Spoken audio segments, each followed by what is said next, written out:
Esta es AFN Radio, verdad sin censura, fe sin miedo, patriotismo sin vergüenza, desde el corazón de América para el alma del mundo libre. Hola, les habla fulano de tal. Sí, como escucharon, fulano de tal.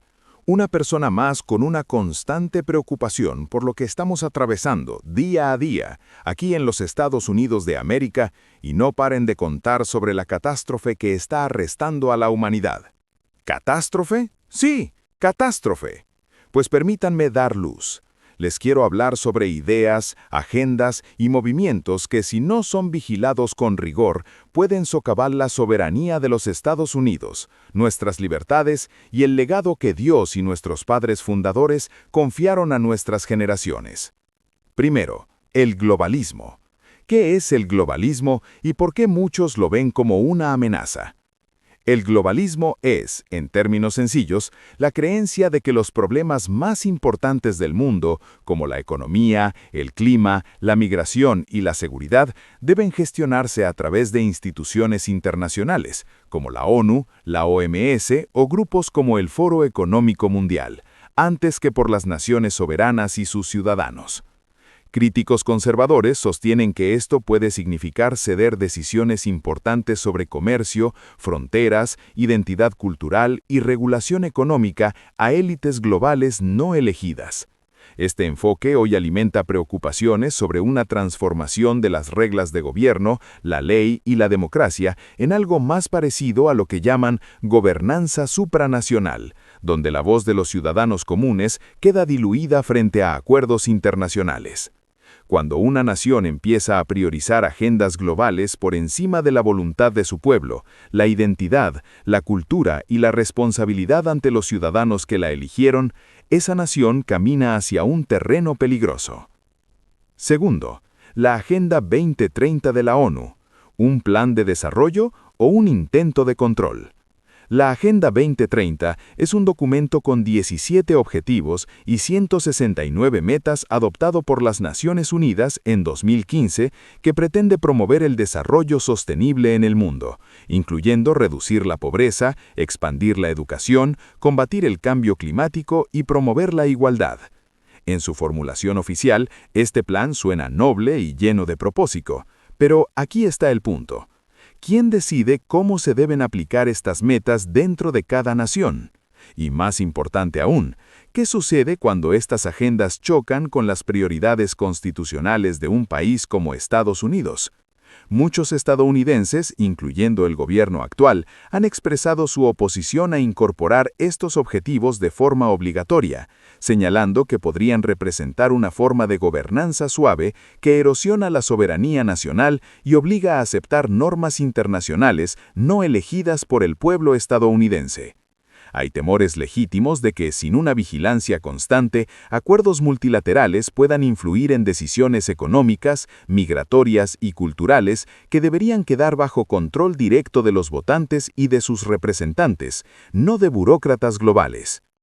Tercero, la influencia del Islam en Occidente y los cambios demográficos. El crecimiento de comunidades musulmanas en Europa y otras partes del Occidente ha sido documentado y debatido por analistas geopolíticos. Algunos expertos sostienen que un cambio rápido en las composiciones culturales y demográficas puede traer tensiones sociales si no se maneja con integración, respeto por valores locales y diálogo sincero. Otras voces advierten contra narrativas conspirativas extremas que usan estos cambios para sembrar miedo o justificar políticas discriminatorias. Es perfectamente legítimo defender la identidad cultural y los valores constitucionales de Estados Unidos, pero también es esencial distinguir entre un debate sano sobre políticas migratorias y de seguridad y las opiniones extremas que carecen de base factual o científica. Cuarto, el socialismo y el comunismo como modelos opuestos a las libertades americanas. Las ideologías socialistas o comunistas han prometido en distintos momentos de la historia igualdad absoluta y control estatal de la economía y de la educación. La experiencia histórica demuestra que estos modelos suelen culminar en falta de libertad económica, control centralizado y restricción de derechos. Como patriotas debemos recordar que la Constitución y la libre empresa han permitido a Estados Unidos prosperar en libertad y oportunidad individual. La amenaza actual no siempre viene con uniformes rojo y os, sino muchas veces disfrazada de programas sociales o alianzas internacionales que poco a poco expanden el control del Estado sobre la vida de las personas. Bueno, ¿y qué significa todo esto para el ciudadano de a pie?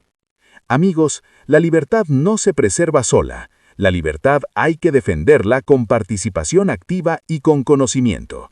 Cuando gobiernos adoptan decisiones que trascienden fronteras sin supervisión ciudadana clara, la voz del pueblo pierde peso. No podemos permitir que agendas externas determinen cómo se educa a nuestros hijos, cómo se administran nuestras fronteras o cómo se protege nuestra identidad cultural. Amigos, les hago un llamado a la acción, participación, denuncia pacífica y fe en Dios. Nuestros derechos como ciudadanos no son concesiones del gobierno, son dones que Dios y nuestros padres fundadores nos confiaron. Participar en la vida cívica significa estudiar lo que implican tratados y acuerdos, exigir transparencia de nuestros representantes, denunciar políticas que atenten contra nuestros valores, votar con conciencia y basados en principios. Y al mismo tiempo, no olvidemos poner nuestro futuro en manos de Dios, pidiendo sabiduría, discernimiento y fortaleza para nuestras familias y nuestra nación. Amigos, estamos en una encrucijada histórica. Cada generación enfrenta sus desafíos. Hoy más que nunca es momento de estar alertas, informados y activos, de proteger la libertad de expresión, de preservar nuestra soberanía y de asegurar que Estados Unidos siga siendo la tierra de los libres y el hogar de los valientes. Les habló Fulano de Tal. Gracias a ustedes por escucharme y a AFN Radio por permitirme llegar a ustedes. Que Dios bendiga a los Estados Unidos de América.